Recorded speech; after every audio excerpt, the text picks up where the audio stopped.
Thank you very much.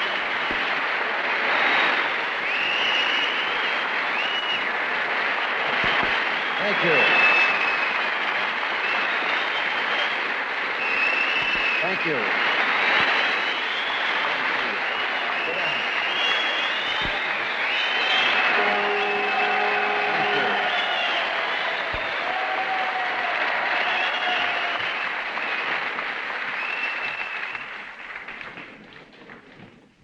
I haven't even announced yet, and you make me think I've been elected. But, ladies and gentlemen, you have given me a welcome that is so heartwarming, it's something I will remember always. In addition, if I had no such reasons at all to be happy about the form of the greeting and the introductions and all here tonight, I could be grateful because every once in a while, being introduced, I get self-conscious when they begin to introduce me and start mentioning the pictures that I've been in. Now, I don't mean that I'm ashamed of them, but everyone who's been around Hollywood for any length of time has been in some movies that the studio didn't want them good, it wanted them Thursday. And I've had my share. But in the old times, you usually could count on the passing years making you forget those pictures. Now you just stay up late enough at night in front of the TV set and they all come back to haunt us. Sometimes I think it's like looking at a son you never knew you had.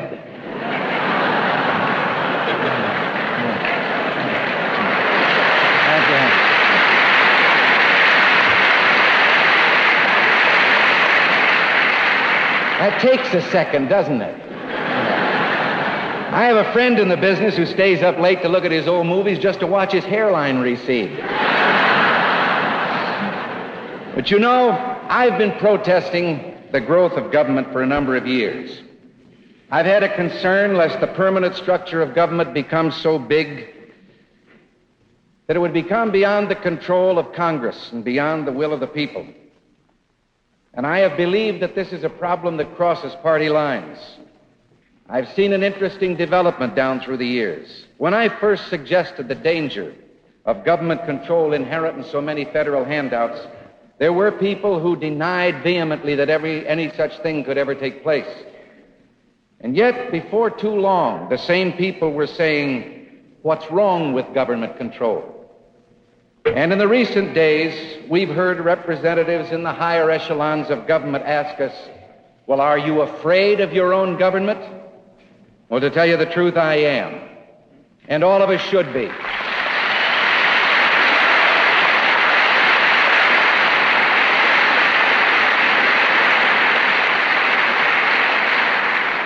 And I speak not in a partisan sense of an administration or individuals.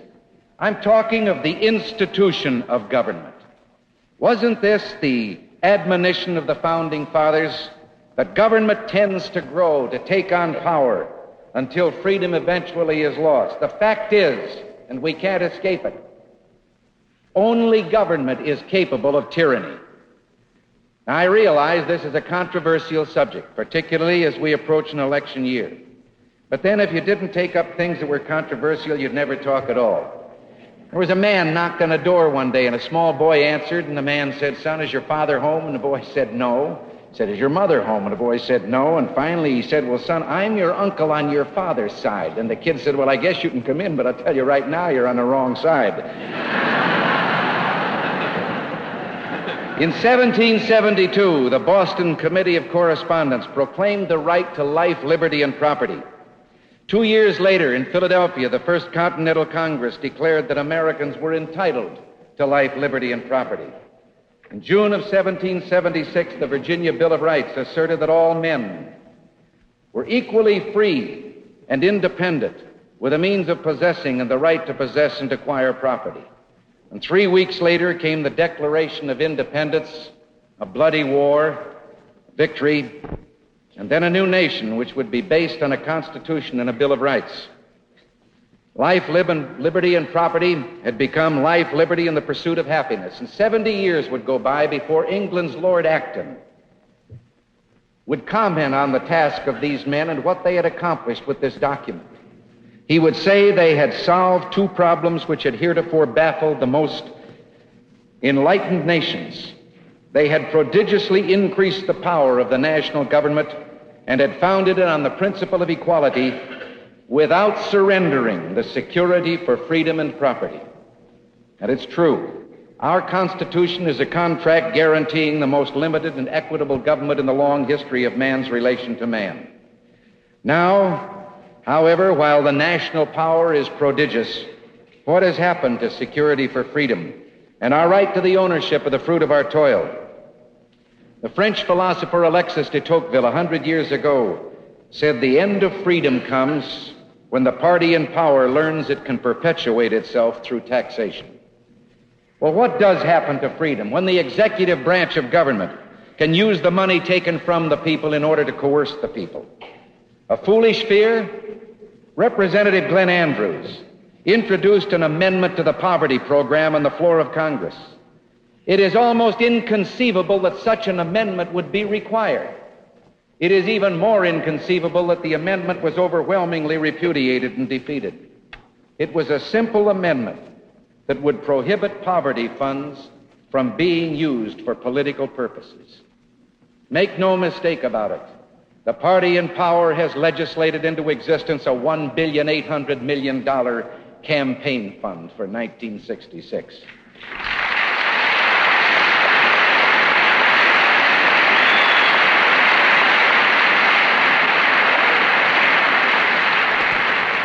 Five years ago, we reached a new frontier. And now we're face to face with a great society. And along the way, we've added $31 billion to our debt, but we've decreased our gold holdings until concern is felt for the solvency of our currency. And very shortly, the coins we jingle in our pocket will no longer have the ring of silver. But have no fear. We reached something of the height of absurdity when in a press conference recently we were told that the government would stand behind those artificial coins and was prepared to exchange them anytime for paper.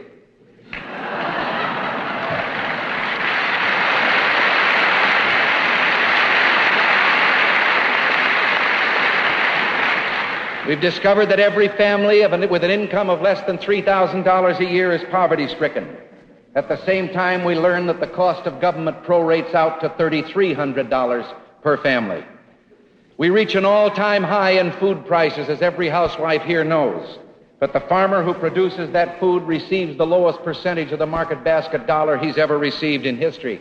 And his debt in relation to income is at an all-time high, higher even than on the eve of the 1929 crash. 4.5 years ago, 5 years ago, there were no daily casualty lists. No wives and mothers receiving telegrams that began, "We regret to inform you." The last campaign found our opponents presenting themselves as conservatives in the sense that they would make no drastic change in our easy, prosperous, and affluent way. They would maintain the status quo. That's Latin for the mess we're in.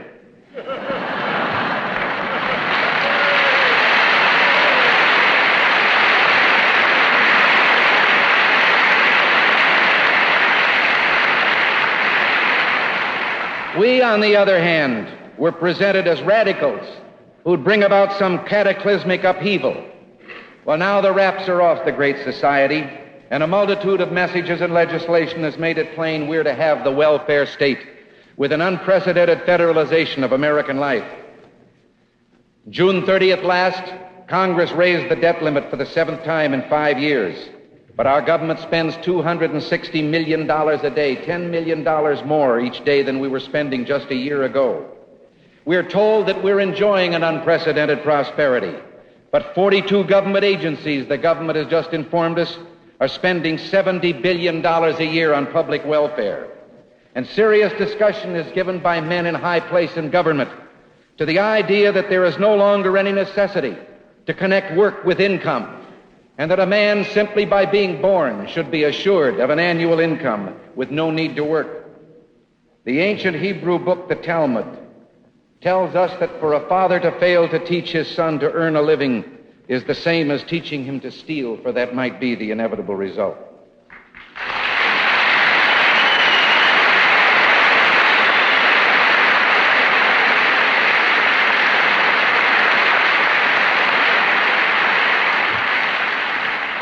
Our limited government with its decentralized powers has given way to planners, and they've laid an increasingly heavy hand on every facet of our lives. To quote de Tocqueville again, he warned that such a government would cover the face of society with a network of small, complicated rules, minute and uniform, and thus the will of man is not shattered, but softened and guided until the nation is reduced to a flock of timid and industrious animals, of which government is the shepherd. Well, the shepherd, the president, is fond of quoting in these days from the scriptures. His favorite seems to be 1 Isaiah, the 18th verse. Come, let us reason together. Now that has a sort of a warm and cozy sound, doesn't it? But let your eyes stray down a line or two into the next verses, the lines that are not quoted aloud. If ye refuse, ye shall be devoured with the sword.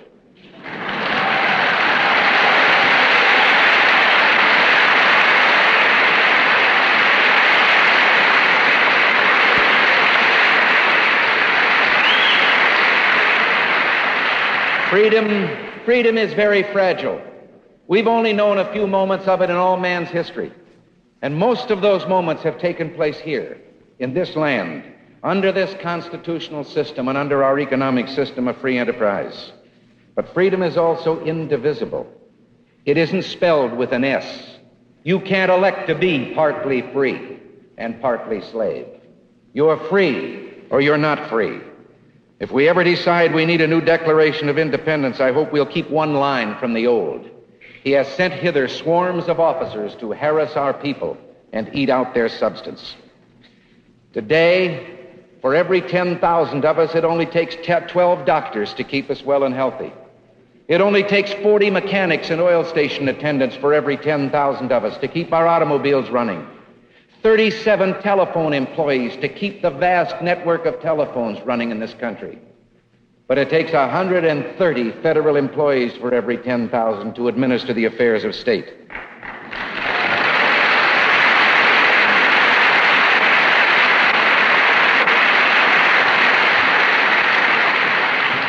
Federal employees outnumber state employees in 30 of the 50 states. I don't know about yours, but that's true of California, and in California, that isn't easy. The businessman, harassed and eaten out of our substance, the businessman spends 35% of his time filling out government forms and regulations. It has been estimated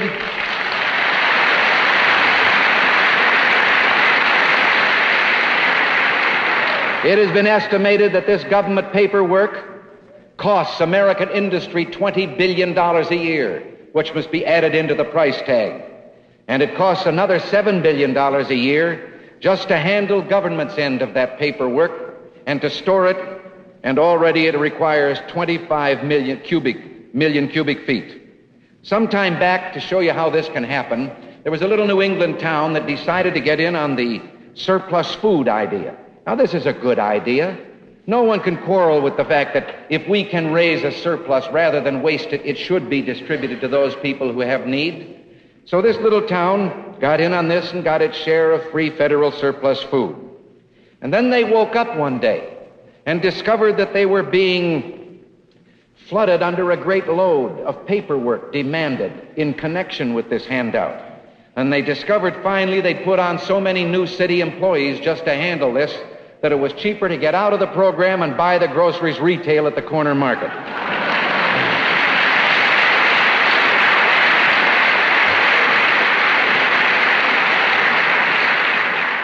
Now we've declared war on poverty. Now no one again quarrels with the humanitarian aim. I don't think any one of us want to be like the fellow that heard about the war on poverty and went right out and threw a hand grenade at a beggar. But in getting the program passed, we heard a great deal about one state, West Virginia. Oh, this became a household word. This was the very center of poverty and distress and unemployment. Some of us thought that the whole war would be fought right there in West Virginia. Now the program is adopted. West Virginia gets $400,000. Texas gets $10 million.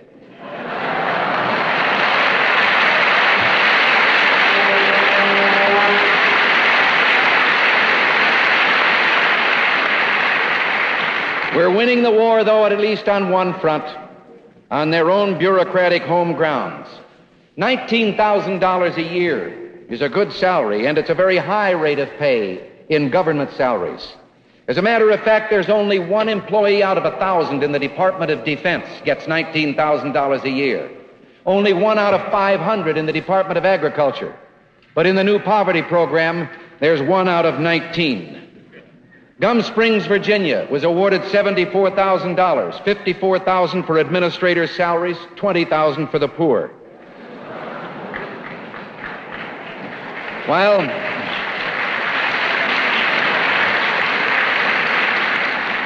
While one voice in government tells us that we're enjoying this great prosperity, another voice tells us that 1 out of 5 in our country is suffering from poverty and destitution.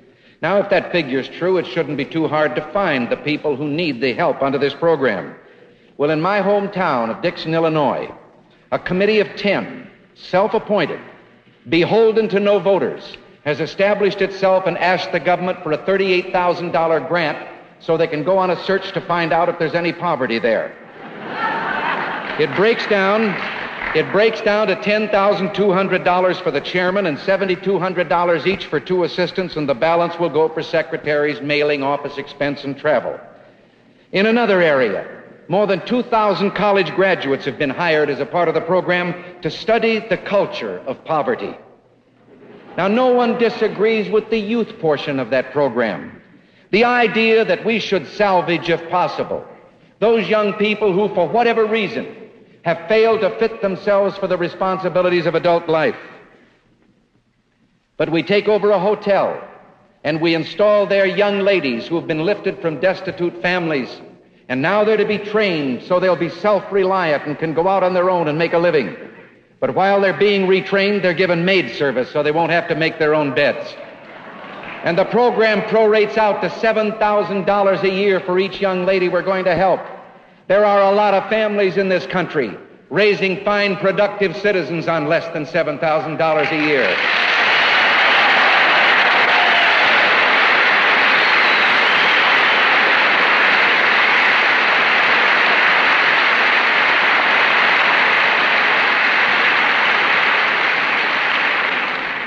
I can think of no higher, more noble purpose than to take young men and to make sure that they get an equal chance in the start in life.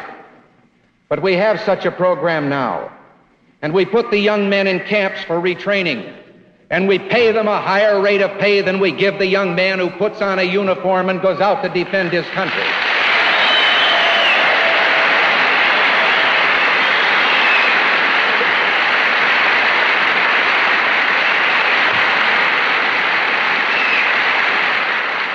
I am sure that all of us are agreed, every responsible citizen is agreed, that we should provide shelter for those people who, through no fault of their own, lack adequate housing.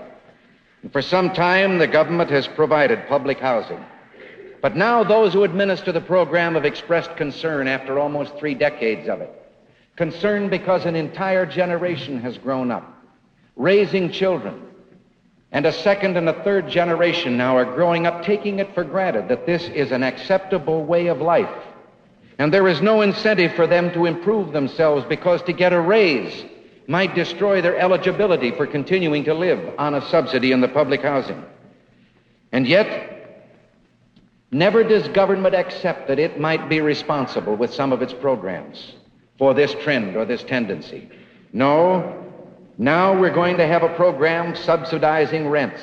And under the technicalities of the program, people with incomes up to $11,000 or $12,000 a year will be eligible to live in a house or apartment or a neighborhood beyond their means with their thrifty new neighbors, taxed to help pay the differential in their rent.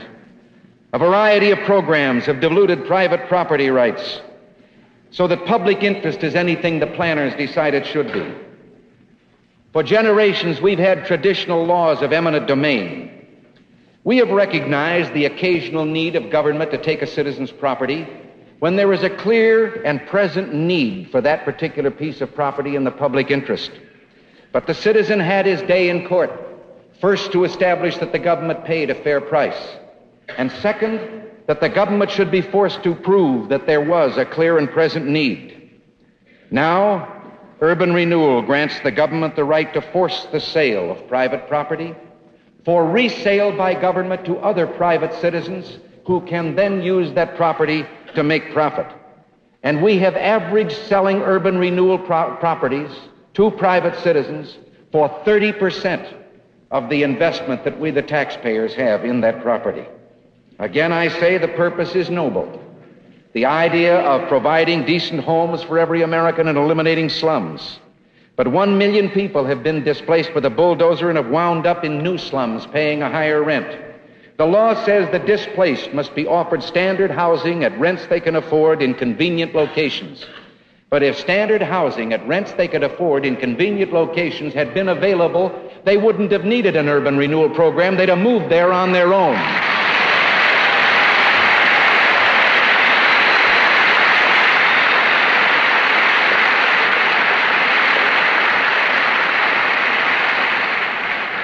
Robert Weaver, the Federal Housing Commissioner, has said in the beginning, he has made this statement public, the government gave the use of the land to the people to speed its development. Now, I didn't remember history that way. I thought we were here and on the land and we created the government. But he says,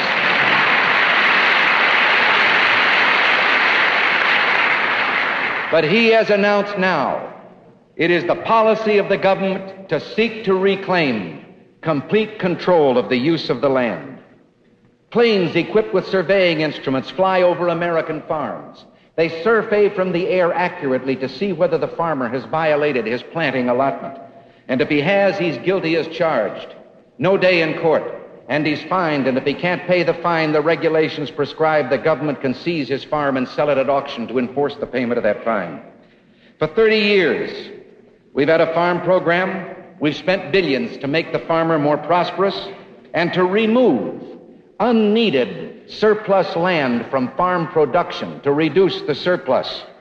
And during that same period, the national income has tripled, but the farmer's income is smaller than it was 30 years ago. And we've increased the number of acres in cultivation by 50 million. Every dollar that we spent on price stabilization in 1948, we are today spending $25. We've reduced the number of farmers by half, and the government says another 2.5 million farmers are unneeded and must be retrained and moved to city jobs.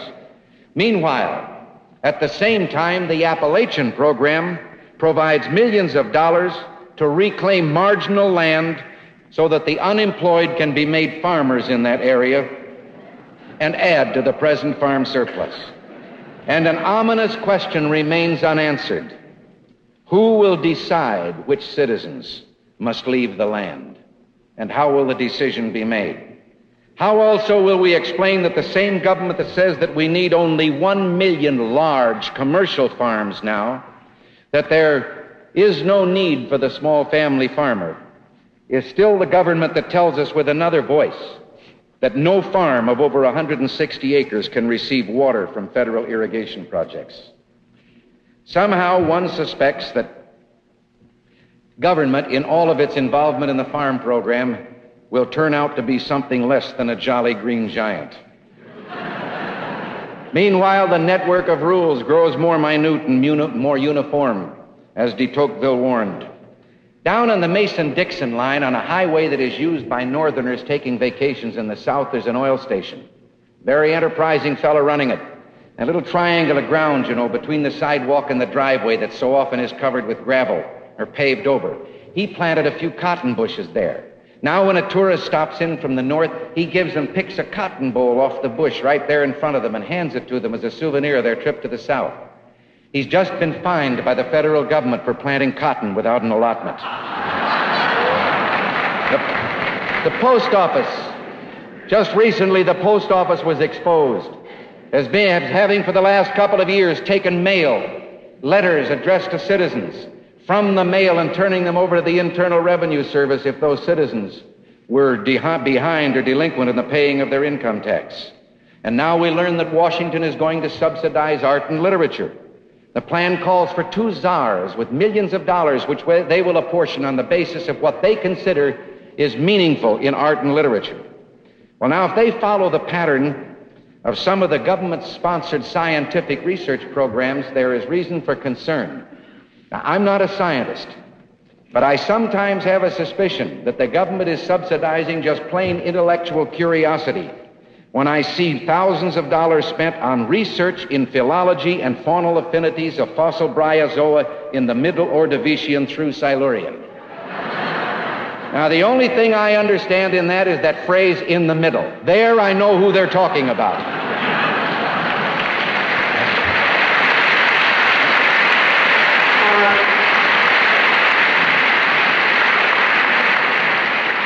But nothing is too small for the government to overlook. The government in Washington is now concerned with our ability to enjoy ourselves in the great outdoors, recreational facilities. They've just issued a 134-page booklet on the subject. It's full of profundities. I wonder how we managed to get along without it up till now. For example, if you lay out a campsite, you should provide drinking fountains at such a height that the drinking level is convenient for the persons using the fountain. But wait till you get to the exciting chapter on wildlife. Insects crawling into the ears of outdoorsmen sometimes create painful conditions. I got news for them. It's no fun when it happens indoors. But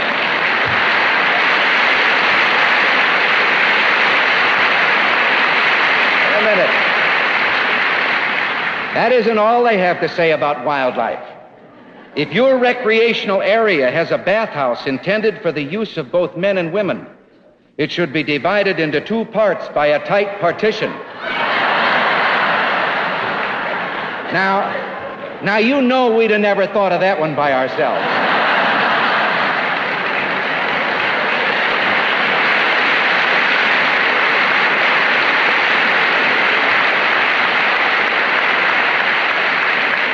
Honestly, though, I know that they only mean to be helpful.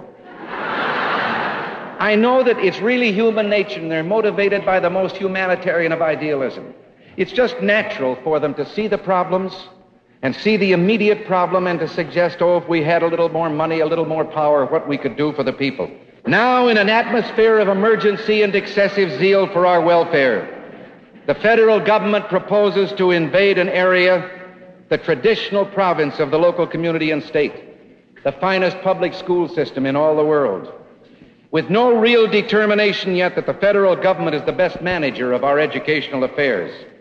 A suspicion prevails that they're not so much interested in speeding progress as they are in asserting authority in every conceivable aspect of the educational system.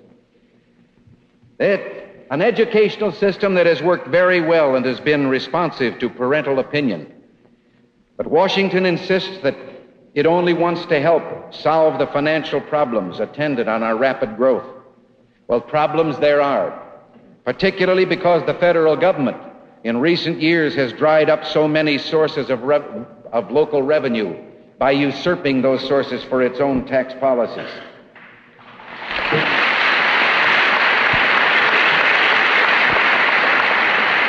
But that same government has figures that reveal that we at the local level in the last decade have increased school revenue by 156%. We have built in 10 years $30 billion worth of classrooms. We have reduced the ratio of pupil to teacher and pupil to classroom. And we have increased the average teacher's salary by 65%. And yet every suggestion that we make for earmarking tax money and allowing it to remain at the local level without running it through those puzzle palaces on the Potomac first is met with great resistance. Already there are 135 separate federal agencies and offices doling out money at the college level. Some time ago, a group of distinguished college presidents, alarmed at the extent to which academic freedom has been compromised by these vast money grants, went to Washington, and they had a proposal they'd worked out. A proposal for allowing the individual citizen to compute his income tax and then deduct a specified amount and contribute it to the college of his choice instead of paying it in income tax. And the government would be allowed to determine the proper amount that would solve the problem and yet not disrupt the government's own economy or need for revenue. And thus they would get around the question of church and state, the separation of same, if an individual citizen chose to contribute his money to a church-supported school. Over and over again in Washington, they kept asking, but why won't this system work? And finally, a Freudian slip occurred. Francis Keppel, United States Director of Education, blurted out, "You don't understand. Under the plan you propose, we couldn't achieve our social objectives." Social objectives. And now we uncover a memorandum, thanks to the press, actually, a memorandum in the Community Relations Service of the Poverty Program. Has nothing really to do with education, but the memorandum is very disturbing in this sentence. We should conduct a systematic effort to contact all publishers and school boards to encourage their publication and adoption of textbooks conforming to established standards. Well, if the government is going to build the schools and buy the books, issue scholarships, make judgments, and exert pressure, what if one day that pressure is of a political nature not to our liking? Education is the bulwark of freedom, but you remove it too far from the community and the parents' control, and education becomes the tool of tyranny.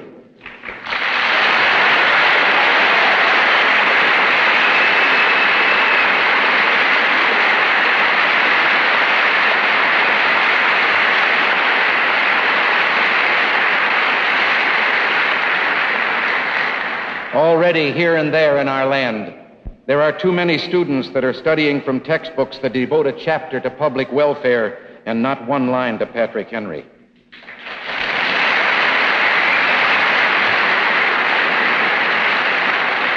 Sometimes when you look at the problem, you think that government's like a baby. It's an alimentary canal with an appetite at one end and no sense of responsibility at the other. We're taxed in our food and our drink and our shelter, with the government taking a higher percentage from the productive free economy than any government has ever done in history without ruin. So-called tax reform, when it is suggested, winds up as the old shell game. They just rearrange it, shift it around, and apply it someplace else, as we discovered with the so-called tax cut we thought we had.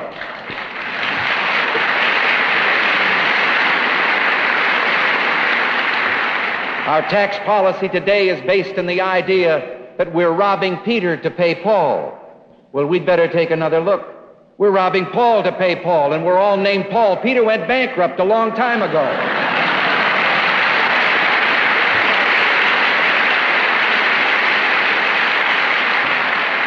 Inflation, planned and deliberate over the last 3 decades, has reduced the value of our dollar to 35.5 cents. Well, how did this come about? Well, mainly because we have perverted our Constitution. Perverted it with regard to a welfare clause that doesn't exist. Perverted it with regard to the misuse of the taxation system. Perverted it with regard to the interpretation of the clauses on interstate commerce.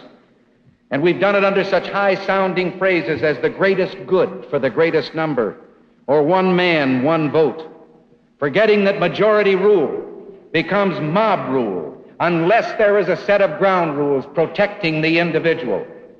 One's right to life.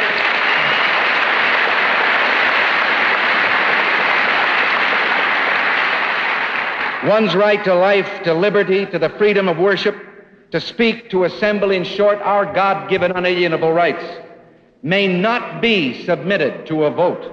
The very purpose of the Bill of Rights was to forever put them beyond reach of majority rule. 100 years ago, the problem of the nation was a nation half slave and half free, and whether such a nation could survive. And today it's a world half slave and half free, and whether mankind himself can survive. We call out to the guard in the night and ask, does all go well? And echoing back from the shores of the Potomac comes the word, there's nothing to fear. Nothing to fear but an evil enemy who since World War II has increased the enslavement of from 8% of the world's population to near 40%. Every lesson of history tells us that as a nation has grown in culture and refinement and advanced, it has softened, and when confronted by the barbarian, the less cultured, the barbarians have triumphed. You and I have come to our moment of truth. Does man exist only by permission of and for the sake of the state, the group, marching toward eternity in a super ant heap, or does he control his own destiny? This is a question that must be answered by all of us, regardless of party. To those who are Democrats, ask yourselves if the leadership of your party still follows the precepts of Jefferson, Jackson, and Cleveland. Take the platform of 1932 on which Franklin Delano Roosevelt was elected, with its demand for a 25% reduction in the cost of the federal government, for restoration of constitutional limits on the power of that government, for a return to the states and the local communities and the individuals of the rights that had been taken from them. Ask which party would be most at home today with those promises.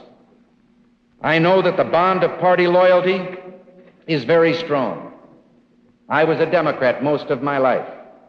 I know it is hard to make a change from party loyalty and the party of your lifelong choice without a feeling that you're being treasonable or unfair. I say to you, have no feeling of disloyalty if you have decided you no longer can follow the leadership of that party tonight, because the leadership of that party has long since abandoned you.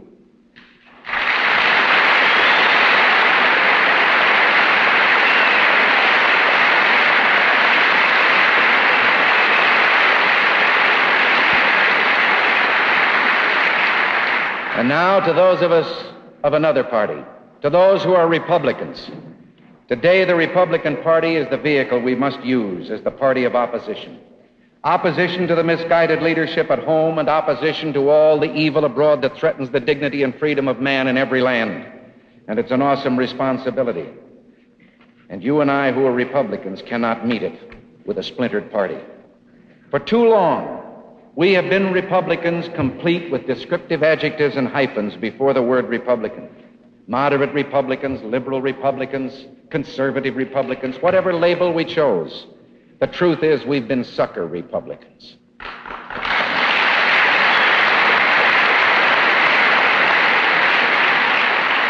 Those adjectives and those hyphens were given to us by our opponents, and the time has come to bundle them up and give them back.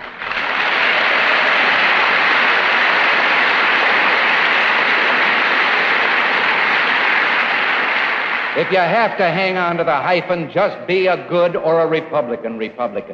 We can cringe in the shadow of a philosophy we detest but fear to challenge, or we can rise from a defeat and begin the second round of our struggle to restore the Republic. And now there are those among us, there are Republicans today who understandably, so hungry to get back to the position that we once held, to reestablish some equality in this two-party system, restore the imbalance we now have, who have suggested, even somewhat cynically, that maybe we should start talking to voter blocs and making promises, that perhaps we should even reshape our party in the image of the victorious party on the basis that perhaps an imitation might get more votes than we've been attracting. Well, I'd like to suggest there is a bloc we can appeal to. It's a voter bloc of millions and millions of people. It crosses party lines, ethnic lines, religious and racial lines, economic lines. It's made up of millions of unsung heroes, people who get up in the morning, send their kids to school and go to work. They contribute to their church and their charity and their community. They believe that they were created in God's image and that God is the author of their rights and freedom. And they're disturbed because their children can no longer ask God's blessing in a schoolroom.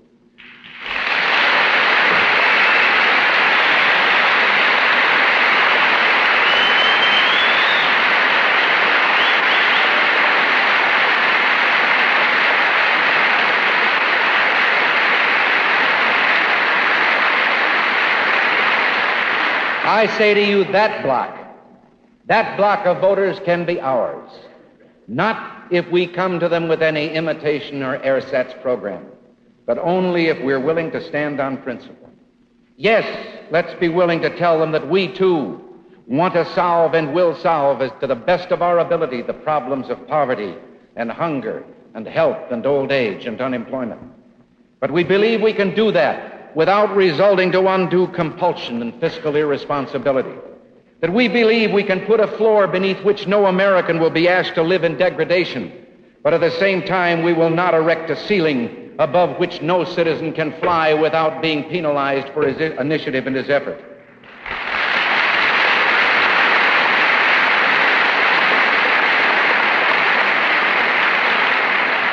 And let us tell them that hard though the problems may be that face us on the world scene, we will not buy our protection from the threat of the bomb by trading away the freedom of people in other lands not ours to give.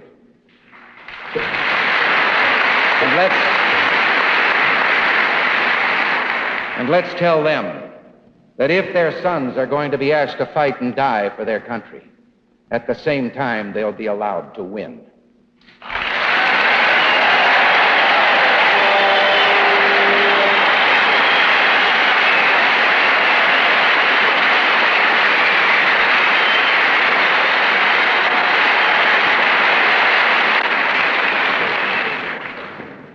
To all Republicans today entrusted with this responsibility, because it is ours, I say look deep in your own hearts and ask yourselves if you possibly can have any difference with any other republic that is more important than this challenge that faces us tonight. If you have, if you're unwilling to meet this challenge, then you'd better start preparing, deciding what you'll tell your children it was that you found more important than freedom. They'll want to know. Thank you.